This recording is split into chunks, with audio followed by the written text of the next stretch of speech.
Well, good morning. It's been quite a week, as you probably have gathered if you have paid attention even just a little bit. I'm under very strict instructions to finish by noon today, um, and I may. If I don't, I'll.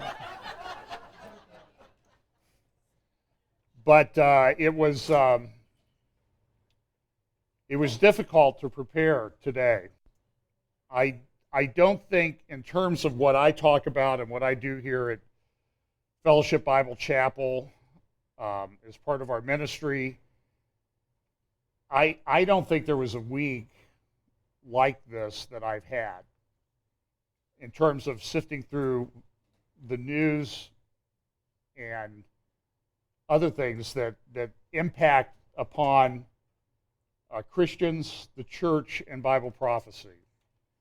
Each week we do talk about the convergence of events, and if you doubt that if you have had any doubts that those events are converging and accelerating very rapidly, the events of the past week, the events of the past 2 weeks, the events of the past month should put that notion to rest once and for all.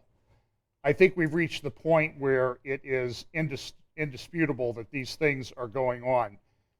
So I've titled this prophecy update "In the Grip." And some weeks, as I look through these things, look through the news and that type of thing, of course, I always try to look at things from a biblical, scriptural perspective. And I was struggling this week with what to lead off with, because I like to set the stage for what I'm going to talk about. And then a friend of mine posted on Facebook, I won't say her name, she knows who she is if she listens to this anymore, I don't know, I assume she does. She posted a few verses, and I think those verses are really appropriate to what I have to talk about today. And that's why I've titled this "In the Grip." In 2 Corinthians chapter 4, Paul lays out one of his great expositions, commentaries, instructions on the gospel. And he says this in verse 3. And remember, we live in a fallen world. Does anybody doubt that this week? No, nobody does. No Christian does.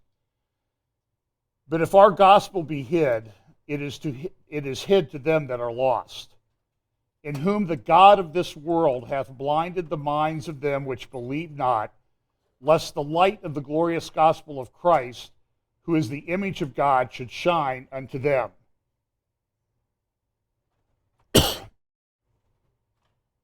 We do live in a dark world. And Paul continues in verse 6, "For God, who commanded the light to shine out of darkness, has shined in our hearts to give," this is always strange, here, or I have not coughed all morning long. And I get up here, and so, "For God, who commanded the light to shine out of darkness, has shined in our hearts to give the light of the knowledge of the glory of God in the face of Jesus Christ. But we have this treasure in earthen vessels, that the excellency of the power may be of God and not of us. We are troubled on every side, yet not distressed. We are perplexed, but not in despair. Persecuted, but not forsaken. Cast down, but not destroyed. Always bearing about in the body the dying of the Lord Jesus, that the life also of Jesus might be made manifest in our body." And one of my pastor friends, Jack Hibbs, gave a great message on this a few years ago at Chino Hills. You can find it on the internet on this particular scripture. And he used the comparison of the story of Gideon. And remember they had the clay pots, the 300 that made the cut, made the many cuts, essentially representing the remnant, of faithful remnant of God. They had the clay pots, And then they went to the camp of the Midianites, and they broke the clay pots, and what happened? The light came out. It's a picture of us as Christians because, as Pastor Jack said in that sermon, God will break us. So we're totally dependent on him, and then the light comes out. So when we see these things as troubling as they are, we need to know that God is also stressing us, testing us, and working us to become lights for his glory. It's a fantastic passage of Scripture. In Ephesians chapter 2, it talks, though, wherein in time past, it says, you were like this, folks. You were as bad as these people, wherein in time past ye walked according to the course of this world, according to the prince of the power of the air, the spirit that now worketh in the children of disobedience. So today I want to look through some things. I have a fairly long intro to get to my point, and then I have some things to add to that, which hopefully won't be as long, because I can see her sitting in the back looking at me like, we have to leave town. So, and not leave town because of what I'm saying yet. I mean, that may very well be the case, but I want you to listen to the things I have to present to you about a world that is really in chaos. And and this isn't just my opinion. I could show you headline after headline, blog post after blog post, editorial after editorial, where people are saying the same things. What is going on? Why is this happening? Because, we had an election 8 years ago, which was all based on what? Hope and change. Well, now we hope that it will change and maybe change back. But I'm not optimistic. And so here is Christine Lagarde, the head of the International Monetary Fund, saying that the European Union is on the brink of collapse. The euro may have to be scrapped. The article in the London Daily Express said this: the IMF warned of economic chaos in the event of a Leave victory and has urged a smooth transition for post-EU Britain. The international organization said the euro area is at a critical juncture. Muddling through is increasingly untenable. Unless collective problems are solved, the euro area is likely to suffer repeated bouts of economic and political instability, leading to crises of confidence and economic setbacks. And she's one of the optimists. The Economist, which was all in favor of Britain, United Kingdom. Listen, I'm an American, okay? I go over there, I call the whole thing England. I know there's Scotland up north where there's nice golf courses, and I know there's some nice golf courses over in Ireland, and there's even some green landscape over there. So, but when I call it England or Great Britain or United Kingdom, I'm talking about that whole area, okay? Excuse my ignorance. And I know there's parts of England and there's Wales, and so anyway. But The Economist was a very secular-oriented magazine. People say it's part of the New World Order. They wanted the United Kingdom to stay within the European Union. They didn't want them to leave. But now, even they're coming out and saying, this is the cover of the New Economist, the Italian job, Europe's next crisis. The Italian banks are on the brink of major serious collapse. They will soon be followed by Greece. Well, Greece has already gone through its own crisis. It has more to come. Spain and Portugal will follow. It's possible that Ireland has gotten some of their act together. But then also another geopolitical analyst that I read says the European Union is fracturing apart. All of the old European communist countries, Eastern European communist countries, want to leave. They don't trust the West.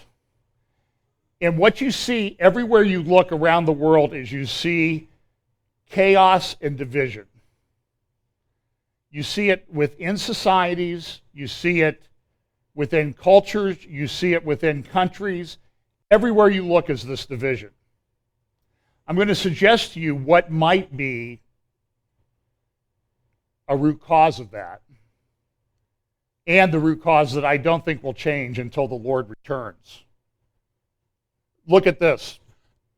This was a person on the European Commission who is in charge of the migration, the immigrant part of the EU Commission's policy.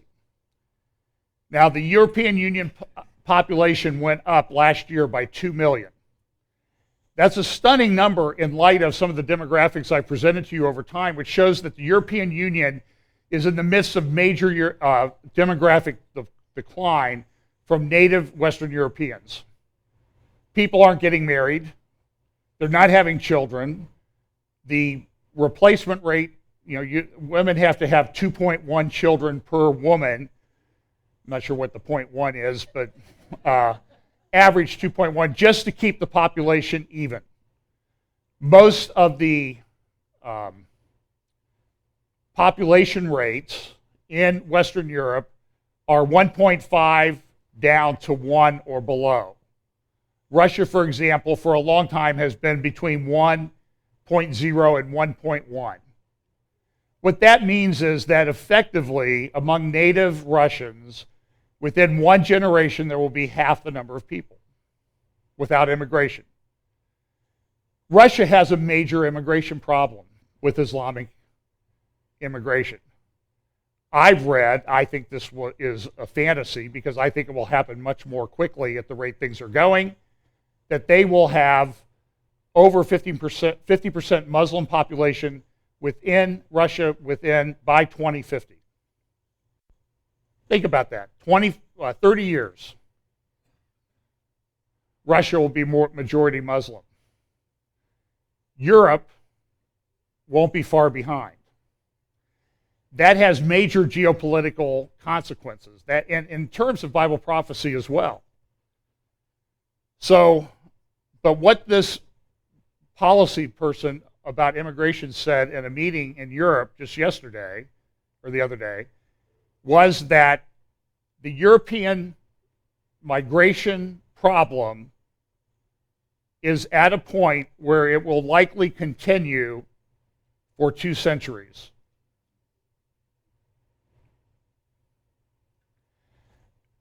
I'm pretty sure I won't be here at the end of that, although, they've already rebuilt, I have 4 joint replacements, so they're already rebuilding me piece by piece, but the likelihood that I'm here to see that is highly unlikely. Well, and plus I don't think it'll go on that long anyway. I just think it's a tipping point in the way the world exists. Listen to this. A Swedish delegate at the meeting of EU interior ministers in Bratislava on Thursday. That's actually a real place. I thought they just made it up on Saturday Night Live. So those of you who are old enough to know what I'm talking about will chuckle. And those of you who look at people, and the younger people here that are like, what's he talking about? Go help, your older people, go help them out. On Thursday said there are currently 60 million refugees and 240 million migrants on the move across the globe. That's 300 million people. That's roughly equivalent to the population of the United States being, for lack of a better term, in transit right now. The population of Brazil. That's huge. That's unprecedented in human history. It's incredibly destabilizing. It is particularly if people are moving to places where they don't share the values of the place that they're going. And this is happening. It's happening here, it's happening in Europe, and it will have a major effect on the geopolitical map. The solution from this guy, I can't remember his name right off the top of my head, he says, Europe must act in the spirit of joint responsibility and solidarity. So in one respect, Europe is falling apart. In another way, the smaller Europe is kind of marshaling their forces to stay intact. And there's a lot of people that want to leave. Current surveys in France show that 60% of the people there don't trust the EU. And that's France. You can imagine what it is in some of these other countries. Foreign policy, and before people write in, I know the foreign policy, is put out by the, I think this one's published by the Council on Foreign Relations. I know who they are. Okay, you need to filter everything that you hear from these people. I know where they're coming from. And I only say this to make a point to see how it lines up with Bible prophecy. Because this article goes through, it's titled, "The World's Rising Powers Have Fallen. There will be no block of emerging economies rising up to challenge the Western order, but what comes next may be more chaotic and dangerous."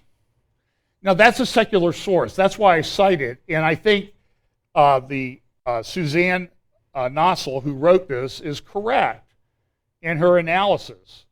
It will be chaotic. It will be dangerous. She says this in her post.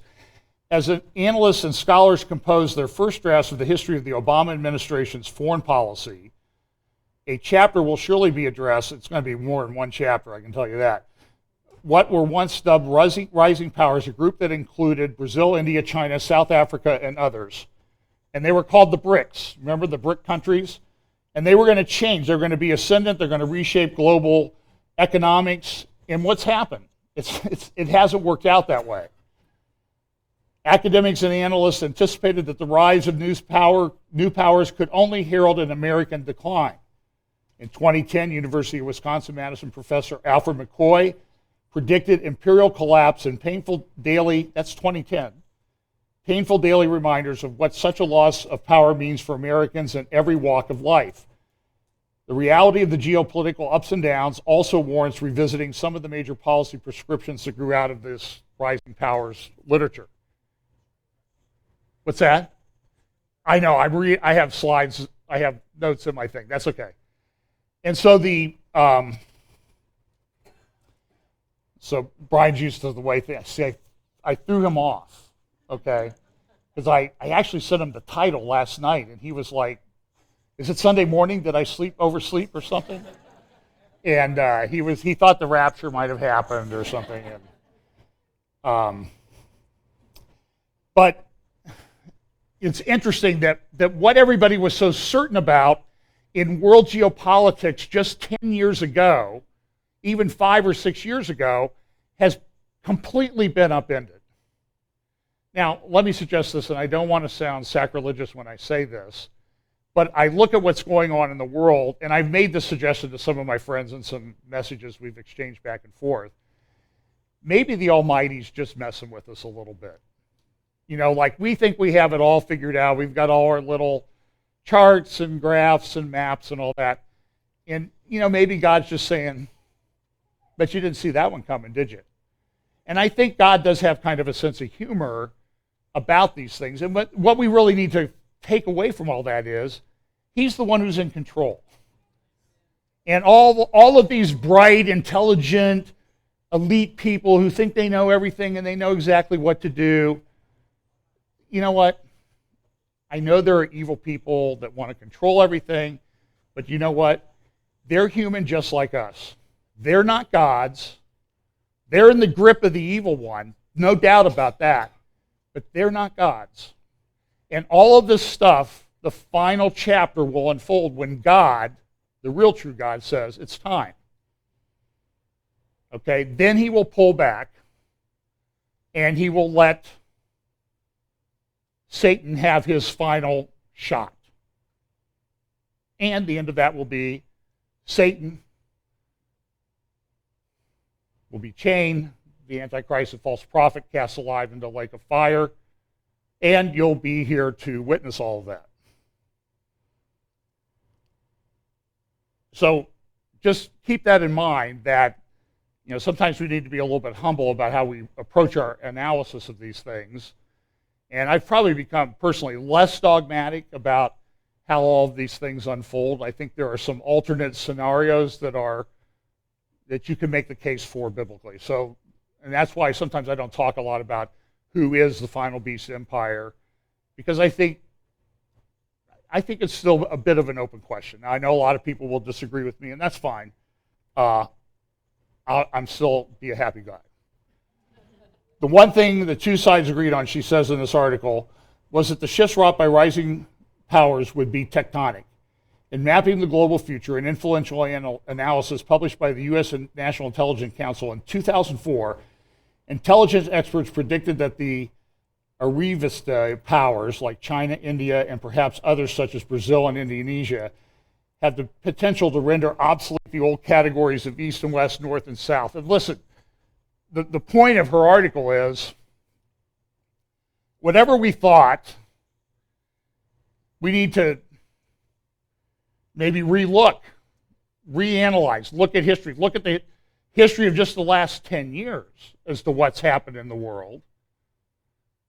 And they want to, listen, everybody wants to know what's going to happen in the future. Atheistic, secular, humanist people want to know what's going to happen. The advantage we have as Christians is we do have a roadmap that gives us some pretty definite markers to indicate what's going to happen. And that's why we spend a lot of time on it here at Fellowship Bible Chapel, because we think what the Scripture says is important. So let's look at some other things that are going on. This is important. Russia. Now, there are a lot of people today, as I read, believe me, I read a lot of things. I listen to a lot of things. And I'm seeing more and more people that sound like they are a church arm of Pravda. And they're spouting Russia propaganda. Because I've heard over time, oh, Russia's so open, they're so Christian, Putin's the great Christian leader of the world. Listen, folks, that's baloney, okay? Can I just say that? People are being duped. And it's happening in the Christian community. And I hear it all. Pam can tell you, she goes like, oh, who are you listening to now? I can see you starting to get all riled up over there. And I do, because I'm concerned about it. And now here's example, Exhibit A, as to why Putin can't be trusted. They've now locked down evangelism. Religious freedom, or whatever they had in Russia, is gone. Jewish groups are complaining about it. No evangelism outside of the Russian Orthodox Church. You have to register. You have to get, it's police state stuff. It's old Soviet Union stuff. It hasn't changed. It's not going to change until Jesus returns. Absent the direct, miraculous, divine intervention of God Almighty himself. But looking at it from a human standpoint, it's not going to happen. So if God intervenes, I'll be on board with it 100%. Article in the New York Times this morning. Is the Islamic State unstoppable? He goes through and everybody says, oh, we've got him on the run and all this other stuff. And the headline captures a good quote from the article. More people blowing themselves up is not a sign of a dying group. And just in the last week, in the fog of everything that's been going on here in the U.S., there were hundreds and hundreds of people killed by suicide bombers in Iraq, in Bangladesh. There was an attack in downtown Baghdad that killed almost 300 people. There was an attack on a Shiite holy place the other day, a suicide bomber. And I fear, you just need to get used to it, that I believe this is on the increase. And I'm getting to where I might tell you why I think some of this is going on. But you can wait. Here in our own country, I talked about this, not yet. Keep them wanting more. This is the Hellerstedt decision, a 5-3 decision of the Supreme Court striking down all the abortion laws in Texas. Any restriction on abortion has effectively been struck down. I talked a little bit about this last Sunday. The decision came down a week ago, Monday, at the end of the Supreme Court term. It's an incredibly important decision. You should get it. Take a sedative and read the majority opinion, and then the fact that you've been sedated a little bit, you will be energized by reading the dissents, because the dissents are really, I think, the most important part, because they were written by people who actually understand that we have a Constitution. And a dissent by Justice Thomas, which may be one of his last, folks. The word is he will resign this fall, regardless of who's elected. You know, he's been at it for, 25 years at least now, and he's ready to retire. I won't see. By the way, you see the Supreme Court. This is a courtroom artist drawing of the argument in Hellerstedt, and you see the chair there with the black draped over it because of the death of Justice Scalia. Here's some things that he said, and I want you to listen to this because, you know, I do like the United States Constitution. I think it's a great governing document. It's not perfect, but it has some good principles, because mainly freedom and liberty at the heart of it that are being destroyed by people like Barack Obama, Hillary Clinton, and their ilk. And I apologize for slandering ilk. The majority's furtive reconfiguration of the standard, and so what happens is that there's these standards that have developed in the Supreme Court. There's strict scrutiny, there's middle level of strict scrutiny, there's the rational basis test. And so they come up with all these different tests, and they say, okay, in this type of case, we're going to apply this test.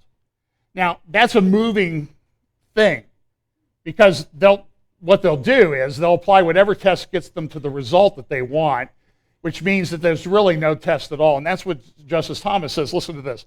Majority's furtive reconfiguration of the standard also points to a deeper problem. The undue burden standard is just one variant of the court's tiers of scrutiny approach to constitutional adjudication. And the label the court affixes to its level of scrutiny in assessing whether the government can restrict a given right, be it rational basis, intermediate, strict, or something else, is increasingly a meaningless formalism. What's that mean? It means they do whatever they want to do. They don't care what the law is. They care about the result. And this is true. Listen, I went to law school a few years ago, and this was going on. This was clear. I mean, the ink was still pretty fresh on the Roe versus Wade decision when I started law school. It was one of the main things. We talked about it for weeks in constitutional law, my first year in law school. And if you had any appreciation for the Constitution, you could see that if this didn't change, we were going to have a big problem. And it didn't change, and we have a big problem. As the court applies whatever standard it likes to any given case, Justice Thomas says, nothing but empty words separates our constitutional decisions from judicial fiat. The court has simultaneously transformed judicially created rights, like the right to abortion, into preferred constitutional rights, while disfavoring many of the rights actually enumerated in the Constitution. It sounds like he's listened to Hillary Clinton, because she says there's reasonable restrictions you can put on the right to bear arms. So my question is, okay, Hillary, you think constitutional rights have a reasonable restriction and they're subject to reasonable restriction? What do you think is a reasonable restriction on abortion? And you know what she will say. Nothing. Kill 2,000 black babies a day. She doesn't care.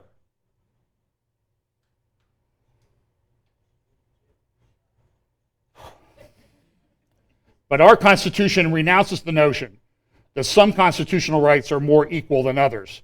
A plaintiff either possesses the constitutional right he is asserting or not, And if not, the judiciary has no business creating ad hoc exceptions so that others can assert rights that seem especially important to vindicate. A law either infringes a constitutional right or not. There is no room for the judiciary to invent tolerable degrees of encroachment.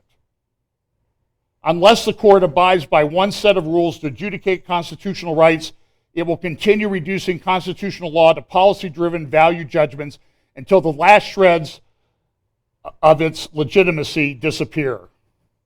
Today's decision will prompt some to claim victory, just as it will stiffen opponents' will to object. But the entire nation has lost something essential. I think I'll cry when he resigns. Do you know the courage it takes for that man to say this and to hold this in this culture and in that environment that he lives in and works in every day?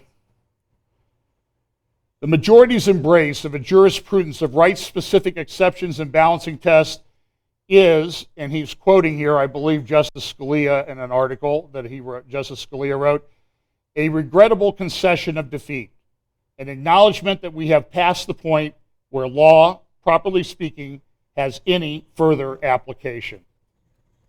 Boy, that's great. By the way, I should have put this slide at the front, so I'll just cover it right here. There's a gathering this week, Together 2016 in Washington, D.C. It'll be a bunch of evangelicals and ecumenical stuff. It's supposed to happen on July 16th, so pay attention to what's going on. I think it's next Saturday. They want 1 million people on the mall in Washington. The Pope's going to give a thing. And I only say this is, I think Jackie Alnor put this up. You see this, Kansas City 2017? UnitedInChrist.com. This is yet another ecumenical thing that's coming up. And if you remember, I did a video a couple years ago called Streams of Ecumenism with Tim Wirth. And I talked about what, at least information that I had been made privy to about what was coming. And now, look at, this is their website. So what are they going to celebrate in 2017? This is exactly what I said, at least a couple of them. The 50th anniversary of the Charismatic Catholic Renewal, the 50th anniversary of Jerusalem becoming united under Israeli administration. I said that 2 years ago. Oh, and not because I thought it up, I'd heard that the Pope was talking about it with evangelical leader named Tony Palmer. Now, dead leader Tony Palmer. The 40th anniversary of Kansas City 1, a stadium event, and what? The 500-year anniversary of the Reformation. They're going to play off this, folks. Just understand that it's coming. So let me go back.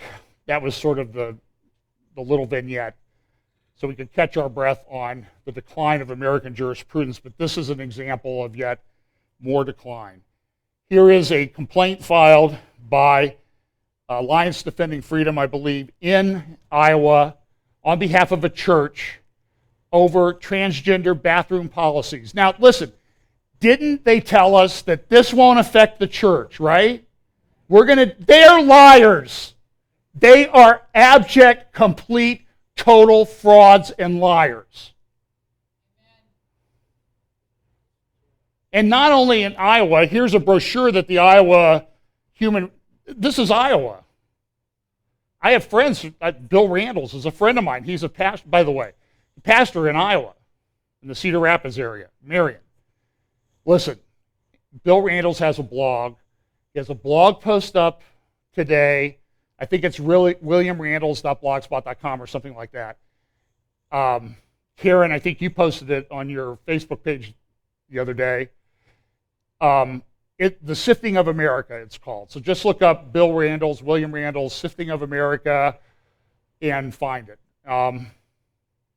We'll try to link it in the notes that we put up with the YouTube video today. He nails it on every count in that it's incredibly wise. In fact, probably the best thing I could have done today maybe is just got up here and read what Bill Randalls wrote. But he lives in Iowa. It's a great church. I've been there. I've spoken in that pulpit. And they're under attack. the churches in Iowa, the faithful evangelical churches, are under attack. Because the Iowa Human Rights Commission, look at what they said in this brochure: sexual orientation and gender identity. Well, that, you know, we have religious freedom, right? That's in the First Amendment to the Constitution, so that applies everywhere, so we shouldn't have to worry about it. But look at what they say. Does the law prohibit sex segregated locker rooms and living facilities? No. Iowa does permit it, and it says this: the new law does require, however, that individuals are permitted to access those facilities in accordance with their gender identity rather than their assigned sex at birth without being harassed or questioned. Folks, this is fantasy world. This is what happens when people under the judgment of God, they think like this. And they're going to go into court and they're going to defend this nonsense. Man, it's getting hot. Does this law apply to churches? Why would they put that in the brochure? Sometimes. The Iowa law provides these protections do not apply to religious institutions with respect to any religion-based qualifications when such qualifications are related to bona fide religious purpose. Where qualifications are not related to a bona fide religious purpose, churches are still subject to the law's provisions. Child care facility operated at a church or a church service open to the public. Listen, let me tell you this. I know Bill Randalls will say this. Everything that this church does, Fellowship Bible Chapel, everything that Believers in Grace does in Cedar Rapids, Marion, Iowa, everything we do has a religious purpose. We do not do one single thing around here that is not a religious person, and as long as we live in a country where we have a First Amendment to the Constitution, we are going to demand our right to freedom of religion. And what they want to do is they want to limit it to freedom of worship. And they are twisting the words and language around in an Orwellian fashion to achieve the result that they want, exactly like Justice Thomas predicted. And it is a travesty of justice. So,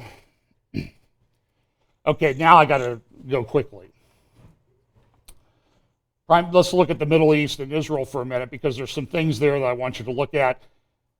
Prime Minister Netanyahu went to Kenya this week. Let us rededicate ourselves to the spirit of Entebbe. You know, I posted some things about the story of Yoni Netanyahu. Go look at that. Here's Caroline Glick's article. I talked a little bit about this last week, Israel's diplomatic spring.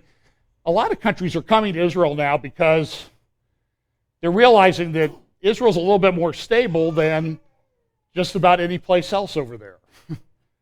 And they're realizing that. And so Israel's getting a lot of support from Africa. And the interesting thing, other than Northern Africa, I don't see the other countries in the other parts of Africa discussed in Bible prophecy. Is that because they're aligned with Israel? I don't know. It's very possible. It just seems to me that the world's lining up exactly like the Bible said that it would. On the board, this is kind of interesting. A Russian helicopter got shot down in Syria by ISIS the other day. A couple Russians killed. We'll see how Putin responds to that.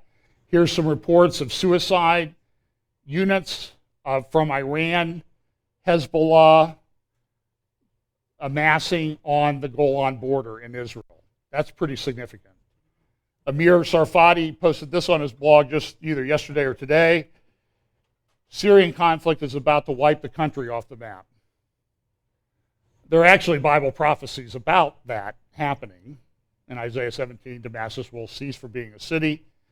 Gatestone Institute has this, the Arabs' historic mistakes and their interactions with Israel, how they could have accepted partition in 1947.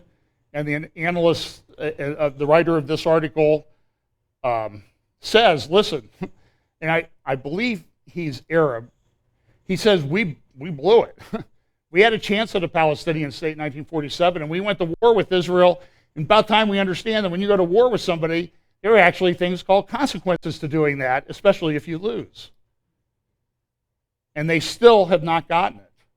And this is going to come up from a vote again, UNESCO to vote on Jewish connection with the Temple Mount. Jordan, everybody says Jordan is moderate Jordan, right? They're wonderful. they are saying, they are sponsoring this with the Palestinians, who, by the way, they have not integrated into their country. A few they did. But throughout the Arab world, there are millions of Palestinians in refugee camps where the conditions are deplorable. You can go look at the pictures of one in Damascus. Before it was bombed to smithereens, it was awful. About 1 million people living in a little bit over a square mile. You can see the pictures of it. It's unbelievable. And that's in wonderful Syria that people talk about. Oh, the great leader Assad. Caroline Glick's article this week. I'm almost to my point. Moral equivalence has become a moral atrocity. And she was very happy this morning that Trump's Israel advisor had come out with a paper questioning the wisdom of the two-state solution. But listen to what she says in her column from Tuesday's Jerusalem Post. We have reached the point where moral equivalence has become a moral atrocity. The smart set in the West has insisted for over a generation that Israel and the Palestinians are morally equal. There are extremists on both sides, they say. Both sides are responsible for the absence of peace. The first serious outcry against this lie came immediately after the Palestinians began their terrorist war against Israel in September 2000. What happened? Well, Ehud Barak said, we're going to give 95% of the land to them. Caroline continues, the areas in question, Barak said, would be handed over to the PLO Jew-free. Let me ask you this. In any other conflict on the earth, this is from a Jewish leader who did this, but that is the Palestinian demand. The hundreds of thousands of Jews living in the areas set to become Palestine would be forcibly evicted from their homes to ensure that the delicate, sensitive Palestinians wouldn't be troubled by the Jews with their dirty feet, in the words of Abbas. The Smart Set's failure to note reality back in September 2000 marked the beginning of its descent into moral oblivion. Its first step down that road was when its members coined the pernicious term cycle of violence. Here's the point. You divide Israel, and you are in big, big trouble. You will decline. Your society will collapse into chaos. But that wouldn't happen to us here in the United States, would it? Well, let's read on.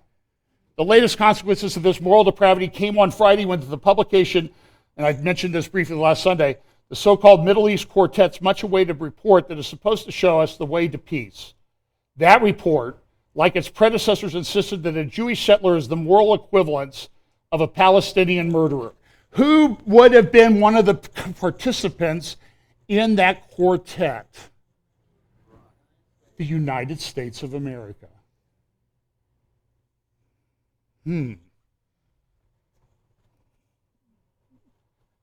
Look at what's going on. The quartet recommends that both sides de-escalate tensions. But of course, only the Palestinians are escalating tensions. Both sides, the wise men tell us, should take all necessary steps to prevent violence and protect the lives and properties of all civilians. But only one side is fomenting violence and deliberately targeting civilians. The report includes an empty call for the Palestinians to act decisively and take all steps within its capacity to cease incitement to violence and strengthen ongoing efforts to combat terrorism, including by clearly condoning all acts of terrorism. The Palestinians, of course, will do no such thing. After pretending that the people who transformed Palestinian society into the hate-filled, murder-plotting mob it has become are interested in doing the opposite. The quartet turned its guns on Israel.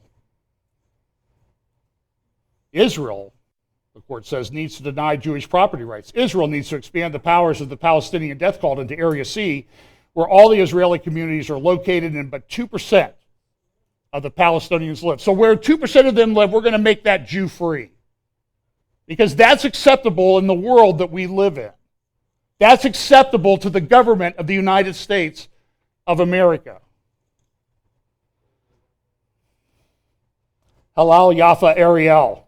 I played the clip of her mother's eulogy at her funeral in Hebron last week.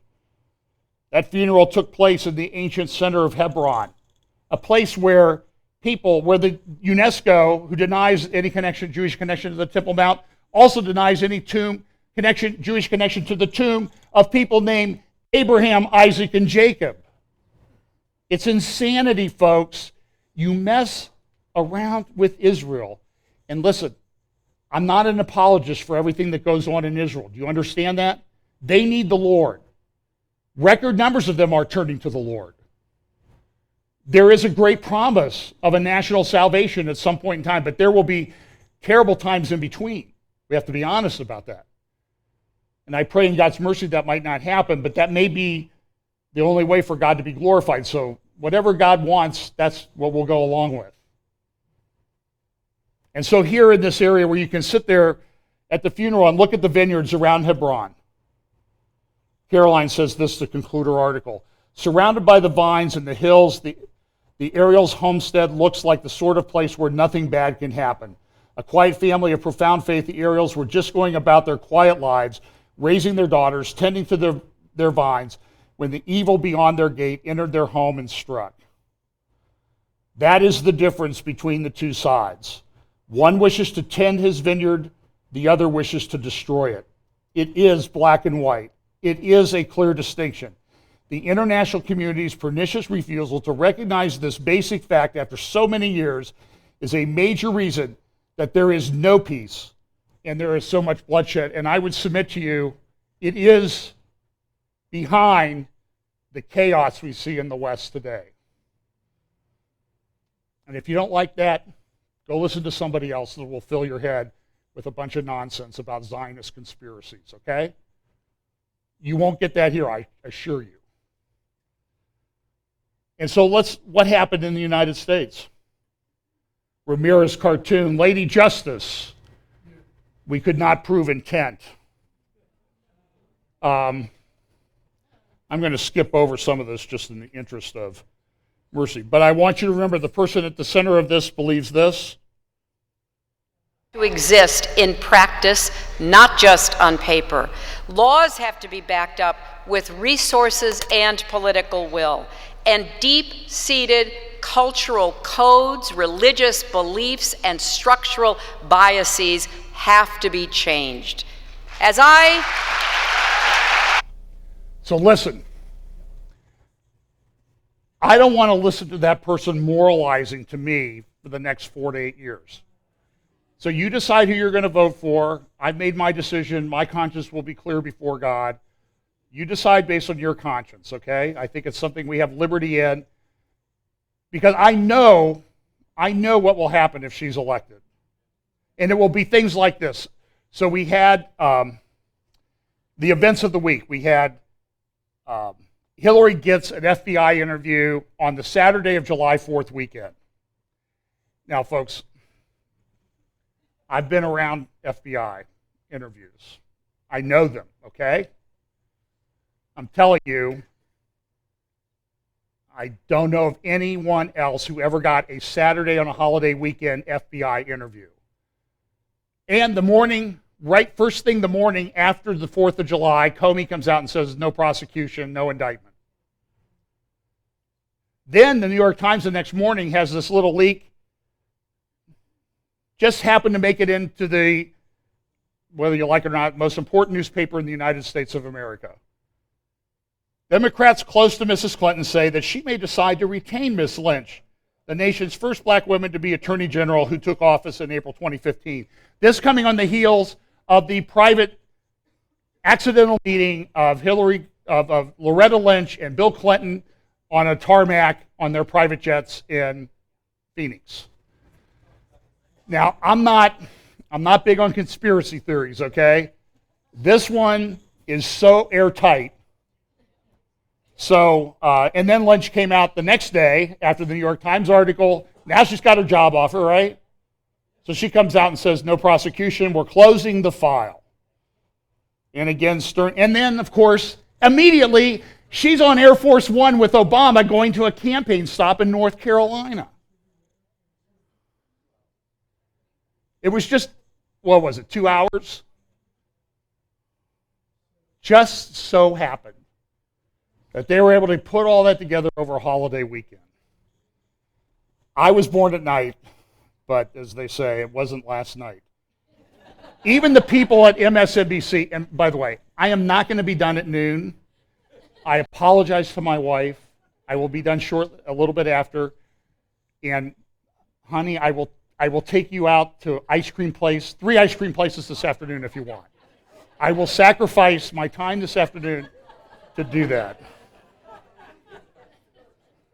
That's the kind of guy I am, okay? I'm thinking about getting her a new driver for Christmas. Now, if you're a golfer, you know what that is. So, even the people at MSNBC can't stomach this. Listen to this. Okay, so after you talked about the video we saw, after that litany of violations that James Comey outlined, some might have expected a different outcome, maybe a recommendation of charges, but there was none, which would seem to cap this investigation, which many feel has had appearances of impropriety from the start. Let's go back to President Obama speaking out on the case, which... Now listen, she is... at best, she's center-left, okay, in her political orientation. By the way, I understand she and Scarborough are having a personal relationship. She just recently got divorced. But I'm going to give them props for saying this. So she goes through, she's going to play this. Strange in itself. Bizarre. A long time ago, in April. Take a look. Do you think it posed a national security problem?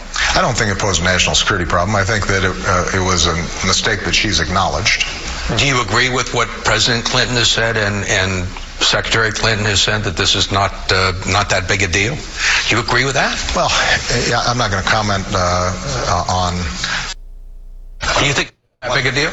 What I think is that it is important for her to answer these questions to the satisfaction of the American public, and they can make their own judgment.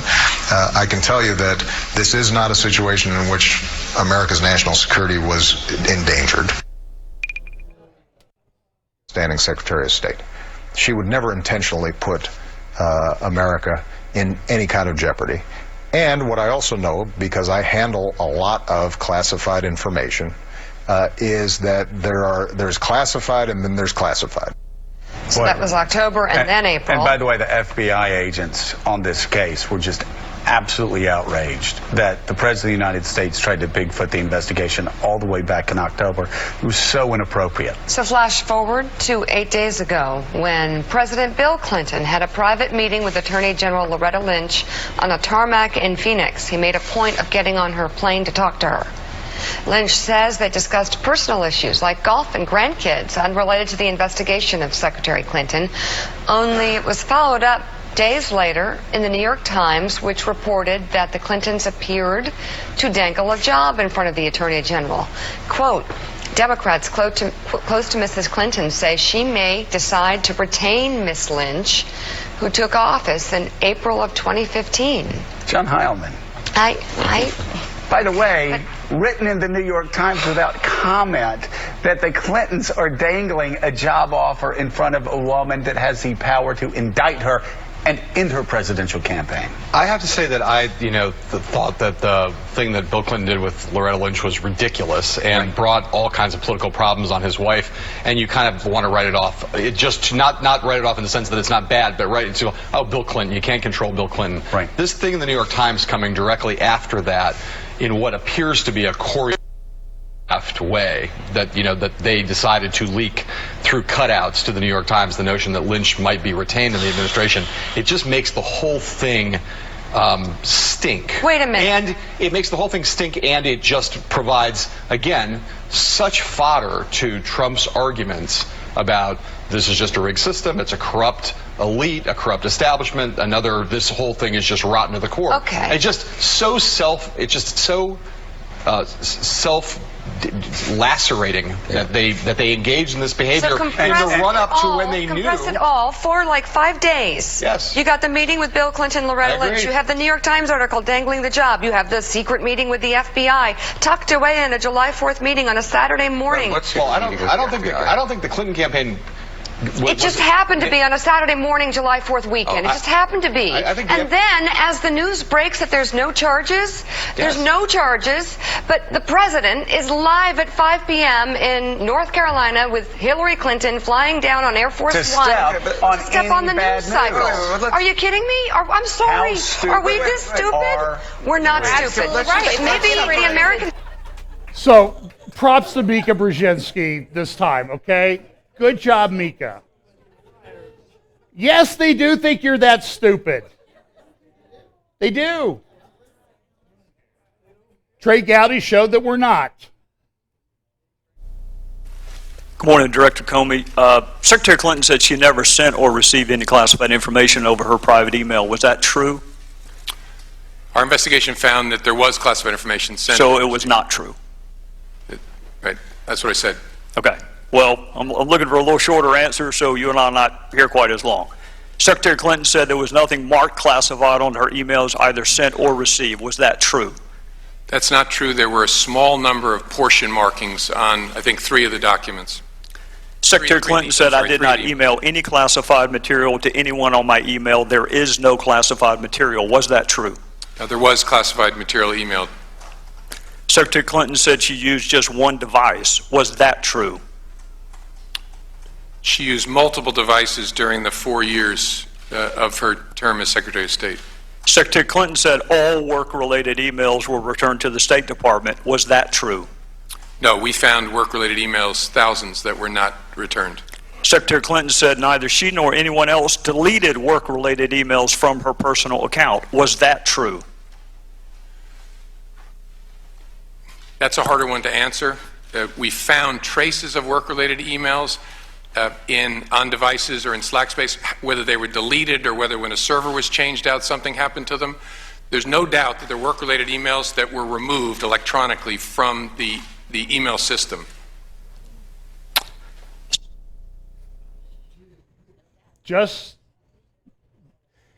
And then he goes on, go to C-SPAN, watch the whole exchange.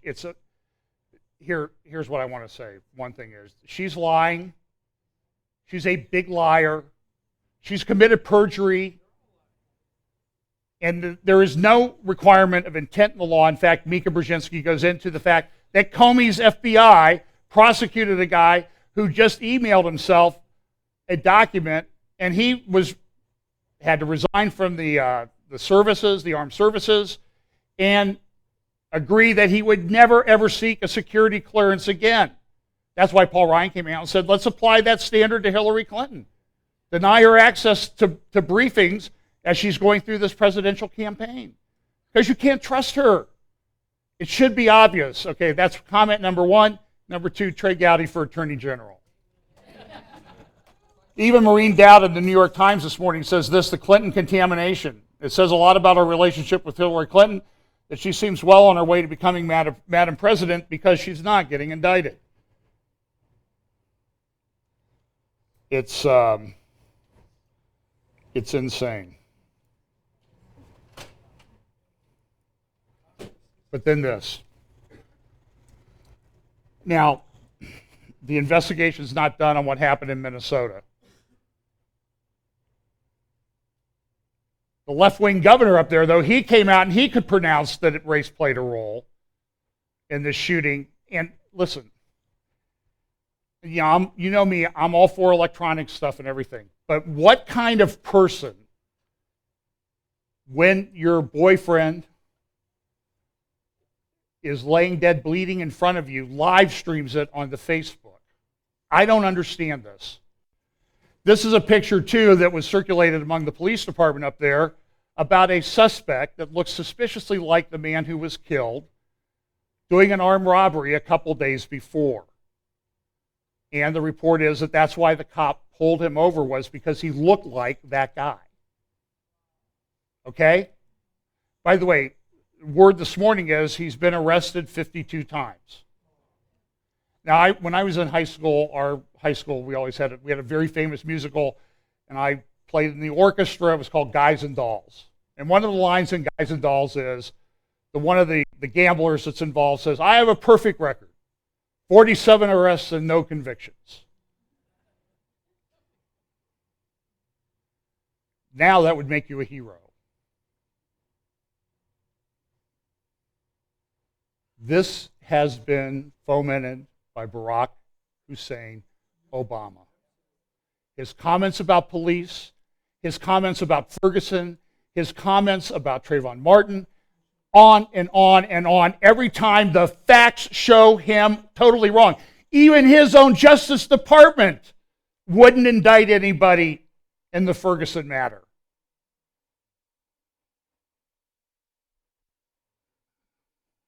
By the way, if you're listening to this, you don't like this, don't write comments on YouTube because you're going to be deleted and blocked immediately, okay? I know you don't like it, but I'm telling you the truth. You need to go look up on Prager University, Heather McDonald. Go get her book. She's written a great book about it, about how this is affecting, this attitude is affecting policing in the United States. They don't want to do anything. Even the secular people, this is New York Daily Post, New York Daily News, it's civil war, it's madness. All the headlines on Friday talking about ambush, 5 officers killed, horror in Dallas. But the next morning, when this news of the slaughter, from what I understand, the largest killing on a single day, assassination of police officers in the history of the United States, where they intentionally went out to kill police. Any pictures of it on the front page of the New York Times? They don't have screen capture devices at the New York Times to get the pictures off of the newscast on CNN or Fox or whatever. They weren't able to get that and put it into the paper by the next morning. Oh, but they have all the pictures of the video that this gal live streamed of the shooting in Minnesota. They're fomenting this too. Remind you, a year ago, somebody posted this of a video they took at, you need to listen closely, this is a video of a Black Lives Matter protest in New York City.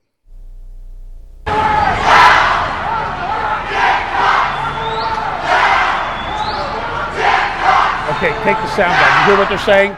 What do we want? Dead cops. When do we want it? Now.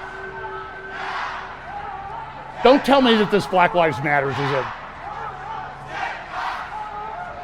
good organization. I'm sorry. And hundreds have been killed in Chicago alone in that community.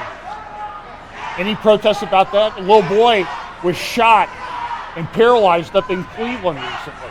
Anybody out there protesting about that in a drive-by shooting?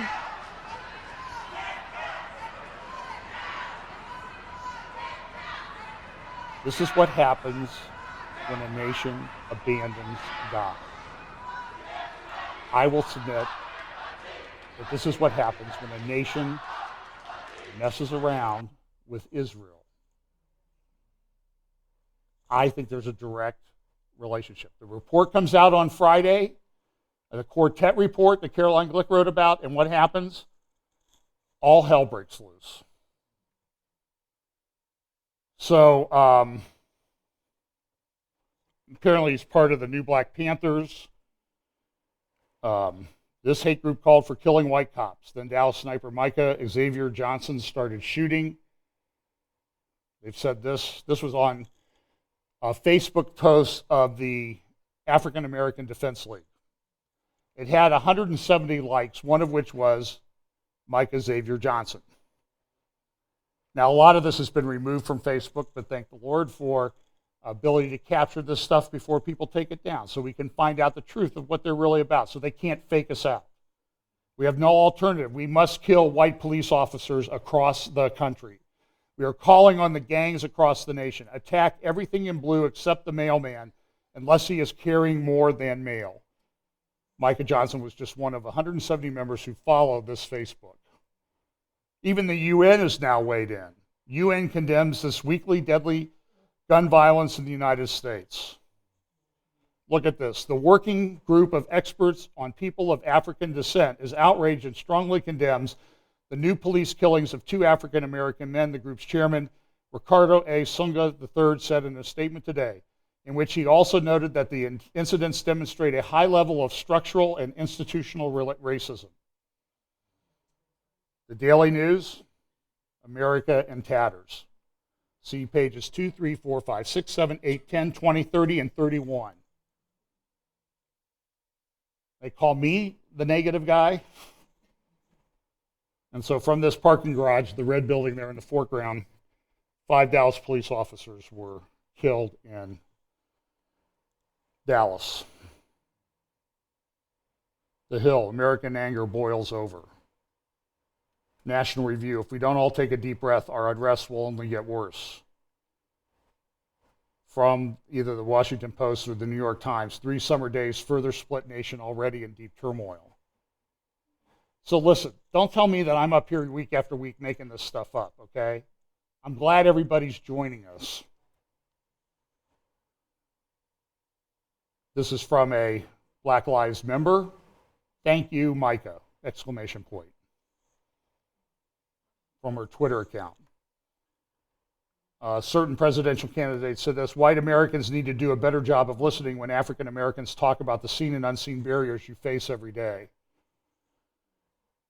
Oh, here, play this. Let me back up. Play this clip. This is Sheriff Clark from Milwaukee. Rhetoric, I don't think is going to go away, but we need to delegitimize this Black Lives Matter movement. We've had enough of their nonsense. Okay. That was a much longer clip, but I think I got the essence of where he stands. Sally Cohn, who is a LGBT activist, left-wing nutcase, tried to say, well, calling abortion a clinic baby killers is rhetoric that incites violence, whereas Black Lives Matter's message literally opposes violence. Folks, this is not to be trivialized with. When you shake your fingers at God's principles, He will, Romans 1 says, give you over to a reprobate mind. I pray she gets saved, okay? I don't want her to not be. But I cannot be quiet in the face of such abject evil and the idiocy that comes out of it. And we need to speak up and tell the truth about this. This is evil.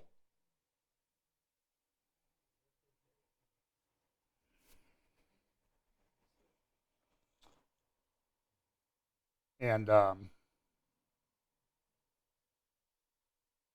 we've got a problem. Wherein in time past ye walked according to the course of this world, according to the prince of the power of the air, that now worketh in the children of disobedience, among whom we also had our conversation in times past in the lust of the flesh, fulfilling the desires of the flesh and of the mind, and were by nature the children of wrath, even as others.